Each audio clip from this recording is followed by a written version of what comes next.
E os outros sejam culturalistas, semióticos e fenomenológicos. O que eu estou querendo dizer é que os estudos em geografia que derivaram dali, né, dessas matrizes, né, eles vão ser essencialistas, eu vou dizer, né, o que eu estou entendendo por isso, né, quais os autores que as pessoas vão ler, que vão fazer um estudo essencialista da festa, né, e da questão do gênero, né, e materialista e culturalista ou fenomenológico. Né.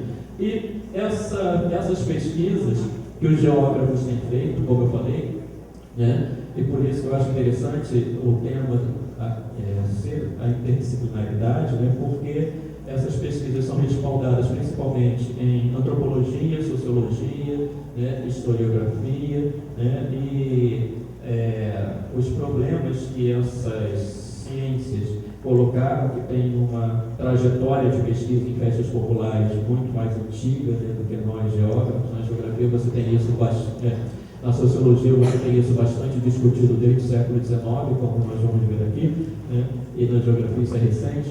Então, quer dizer, esse diálogo com essas disciplinas eu penso que enriquece bastante, né?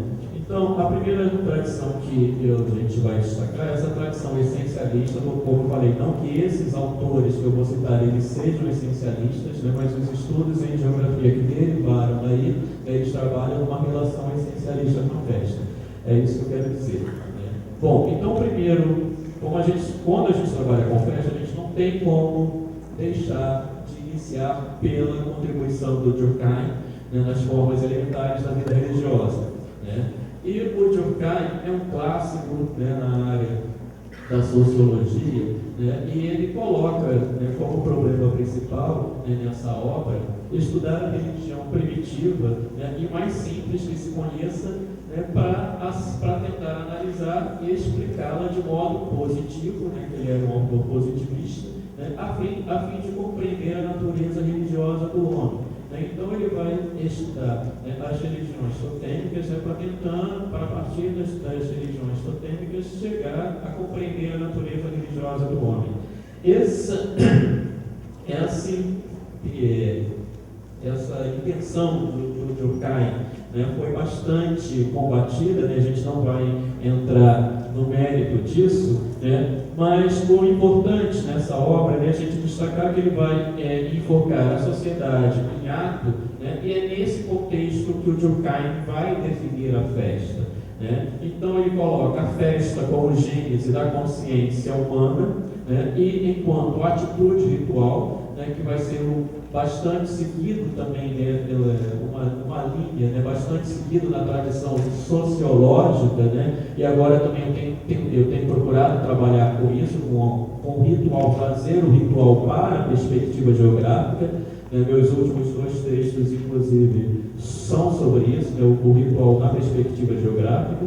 Né? Então, a festa, quanto atitude ritual, né, ela vai estar relacionada ao culto a cultos, né, que podem ser positivos, né, ou negativos. Né? Os cultos positivos estariam relacionados a sistemas de proibições e os cultos positivos estariam relacionados a sacrifícios, imitações, representações e comemorações. Né? Então a gente ali tem, né, a definição do Durkheim, né, sobre festa, né, ele coloca, né, a festa, né, é por isso que a própria ideia de cerimônia religiosa de alguma importância desperta naturalmente a ideia de festa. Inversamente, toda festa, quando por suas origens é puramente leiga, apresenta determinadas características de cerimônia religiosa.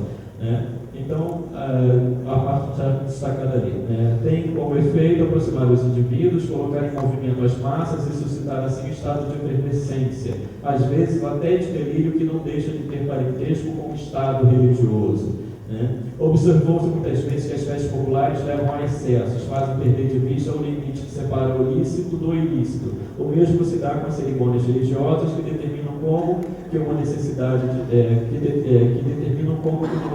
de violar as regras normalmente mais respeitadas. Então, nesse conceito aí de Durkheim, é interessante a gente destacar, né? Isso daí é algo que vai se introjetar bastante nessa tradição de estudos sobre festas. Né?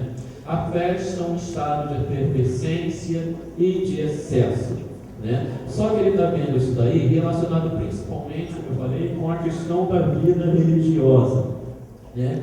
E essas situações aí, né, de efervescência e excesso, como ele fala, né, muitas vezes levam a criar uma situação marginal entre o que é lícito e ilícito. Aí por isso eu coloco ali, né, a festa lá da Chiquita, né, no Belém do Pará, que é uma festa que ocorre durante o Círio de Nazaré, que é uma festa gay, né? Então é uma festa gay que ocorre durante uma celebração religiosa lá no Círio de Nazaré, né? Então, quer dizer, essa questão, né, dos excessos, né, da efervescência, né, e isso daí é onde o Durkheim coloca, né, e nos leva a pensar isso daí, né? Quer dizer, uma festa religiosa com essa questão do lícito, né, e do que para a igreja, né, principalmente as versões mais tradicionais, é absolutamente ilícito você fazer uma festa gay, né, durante uma celebração religiosa, né? Então, o Durkheim, né, dá margem para a gente pensar essas possibilidades aí de efervescências, né, e de excessos, né, e de delírios que ocorrem durante as celebrações, né? Então, do Durkheim a gente vai ter como para pensar a festa, né? Ela faz parte da vida séria, ela é um elemento da vida séria, né, que combina em proporção desigual o sagrado e o profano. Aí é que começa, né, um problema numa tradição de pesquisa sobre festas populares, né, que é trabalhar a festa, né, pegando essa separação entre sagrado e profano, né? Os sociólogos resolveram isso muito bem, mas eu acho que na geografia, quando a gente vai ver o espaço, né, isso fica complicado na geografia, né, porque você está vendo ali, é um espaço de uma celebração religiosa na cidade, né, em que você tem incorporadas essas profanidades, né? Então isso daí, quando a gente vai pensar geograficamente, fica complicado você separar o que é sagrado e o que é profano, né? Então isso já é uma complicação, né? E muitas das vezes esse sagrado, até onde vai o sagrado e até onde vai o profano, né, está relacionado a esses excessos que você vai ver, né, que o Durkheim chama a atenção, né, de representações de gênero, né, e de sexualidades, né? Então isso daí é complicado, essa separação espacial, né, eu acho difícil de a gente pensar, né? Uma outra questão que o Durkheim vai colocar, né, também é que a festa é um rito, né, e que o rito, a festa enquanto rito, ela não tem a vitalidade das crenças, o que é algo também que eu discuto em outro texto que eu publiquei, né, sobre rituais, um texto que eu publiquei sobre rituais, mas não vou comentar sobre isso agora que não dá tempo, né? E o terceiro ponto aí para a gente destacar, né, é esse estado de efervescência, né, que vai promover então a aproximação dos indivíduos, né? E os excessos, separando então o ilícito do ilícito, principalmente o Durkheim coloca, né, no tocante ao comportamento sexual, né? E os discípulos do Durkheim vão trabalhar isso melhor, né? Mas a festa, apesar da efervescência dos excessos, né, elas vão servir para reafirmar os laços sociais, né, e reanimar o espírito do indivíduo para o labor cotidiano, né? Então a festa seria um tempo, vamos dizer assim, né, de você recuperar as energias, né, para o trabalho, né? O surgimento da festa vai estar ligado, segundo Durkheim, né, então a separação necessária entre o tempo sagrado e o tempo profano, né? E a festa para ele é um tempo próprio da vida religiosa, né? Embora ele não negue que existem, como a gente colocado ali, né, que existam festas que têm um caráter profano, mas que elas vão ter, né, vão assumir essa feição, né, de se aproximar do sagrado, né, desse porque ele vai associar esse excesso, né, e essa efervescência muito em relação com essa possibilidade, né, de você romper, né, com uma rotina, né, de um tempo rotineiro. O tempo não rotineiro seria o tempo do sagrado, né? Bom, então esse excesso vai atingir então a festa uma intensidade excepcional, né, e a festa vai caracterizar por uma pausa então no tempo do trabalho, que eu discordo também do Durkheim, né, porque se a gente for ver, né, a festa ela é trabalho, ela é labor o tempo inteiro, né, não tem esse tempo, principalmente a gente pega as festas hoje em dia, né, tem gente que vive do trabalho de festas, né? Aqui em Goiás isso é muito interessante, né, porque você vai em determinadas festas, que está lá no parque, que está em Pirinópolis, que depois vai para Boquém, que depois vai para Trindade, que vai para não sei onde, né? Então faz um circuito aí de festas, né?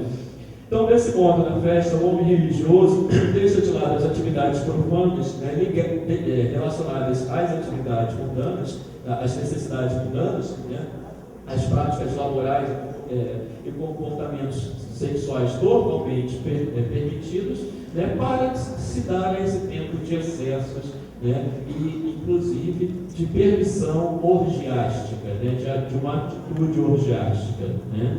O discípulo aí do Durkheim, que é o Roger Galois, né, ele vai afirmar essa importância desse momento de efervescência, né, para a continuidade da rotina. Né, é necessário esse momento de efervescência para que a rotina continue. Né, e isso também é fundamental para o próprio revigoramento da coletividade. Né. Então, quer dizer, o excesso, né, a efervescência, ela vai ser fundamental para que você tenha forças para lidar com a rotina, né, e os excessos, eles revigoram a coletividade, né. Então, o Galois, né, ele vai elaborar aí nessa ideia de excesso e vai dizer: o excesso não se limita a acompanhar a festa de forma constante. Ele não é um simples fenômeno da agitação que ela desenvolve. É necessário o sucesso das cerimônias celebradas, participa da sua virtude santa e contribui com ela para renovar a natureza ou a sociedade. Realmente não parece não haver dúvida de que esta é a finalidade da festa. Então ele coloca que o excesso, né, o que caracteriza a festa é o excesso. Então ali eu coloquei um float, né, da parada gay de São Francisco, né, que a gente vê esse excesso ali, né, bem caracterizado, né, e muitas das vezes você vai ter mais festa, né, esses espaços que são providenciais para a emergência dos excessos. Né, e na parada gay, principalmente que eu estou estudando, né, isso fica bastante nítido. Né. Aqui no Brasil a gente vai ter os trios elétricos, né, os trios elétricos são esses espaços onde você vai ter as travestis lá em cima, né, vai ter as drag queens, né, vai ter os go-go boys, né, você vai ter, né, a exibição maior desses excessos, né, nesses trilhos elétricos, né, e lá em São Francisco são esses floats, né, que é uma versão bastante pobre dos nossos carros alegóricos daqui, né, como se fosse um carro alegórico de quarto grupo lá do Rio de Janeiro, né, como vocês podem ver. Né? Então lá em São Francisco você tem os floats, né, do que nós chamamos aqui das Barbies, né, o float das drags, né, os floats dos líderes, o float dos beers. Então quer dizer, cada segmento, né, LGBT tem o seu float durante a parada. Né? Então o que eu acho interessante a gente pensar nesses excessos, né, essa característica de a gente ter, né, nas festas espaços para consumarem esses excessos, né? Espaços que vão consumar esses excessos, né? Então, o Galois, nessa teoria de sagrado de transgressão, né, ele vai salientar ainda que a festa ela é uma atualização do período criador, ocorrendo no espaço e tempo do mito. Né? E sendo o excesso para ele, né, o remédio do desgaste, do esgotamento, né, prestando-se à regeneração. Né? Então, por esses excessos, a sociedade se regenera. Né? Esse desgaste que nós temos cotidiano, né, ele vai ser regenerado pelos excessos. Né?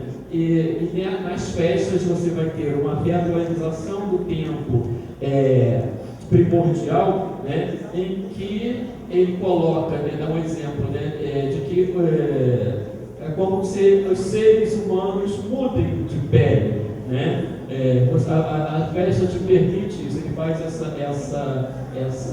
analogia, né, de como na festa permitisse você mudar de pele, né? Você jovem se sentir velho, né? Ou se você é jovem, se sentir mais velho, se dar o direito de ter um comportamento mais velho, de alguém mais velho, inclusive comportamento sexual, né? Ou se você é mais velho, se dá o direito de se comportar como jovem, né? Então, ele vai também dizer, né, que alguns mitos não só mudam, não só permitem essa mudança de pele, né, de envelhecimento pela juventude, né, mas também de gênero e de prática sexual, né? E a gente pode pensar aqui, né, de que algumas cerimônias, né, festivas que são realizadas, né, que eram realizadas em tribos de iniciação sexual de meninos por homens mais velhos, né, como acontecia aí na Grécia e também em algumas ilhas na Polinésia, né? E também, se a gente pode pensar também, né, nas festas, né, aqui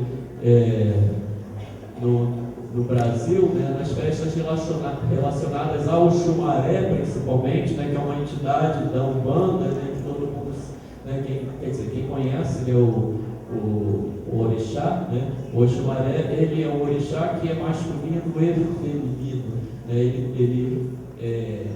A representação dele é a cobra ou o arco-íris, né? E ele é masculino e feminino, né? Bom, então, o outro autor que eu vou destacar com vocês é o Girard, né, que também ele segue essa linha, né, de Durkheim e de Eloy. Ele vai dialogar também com Freud, que a gente vai falar mais à frente um pouco, né? Ele vai considerar a festa como um modo essencial de ritualização coletiva, né? Então, o que você tem na festa é uma ritualização coletiva. E o que você tem ritualizado na festa? A violência humana e a vida sexual. Tá? Então, na festa, o que a festa ritualiza para Girard, né, é a violência humana e a vida sexual. E para isso, ele diz que não tem como você estudar a festa sem aliá-la a uma teoria do sacrifício. Isso daí ele vai buscar mais em Freud do que em Durkheim, né, que o Freud, que a gente vai falar depois no Totem e Tabu, né, que ele vai trabalhar a festa por essa linha da teoria do sacrifício, né? Então,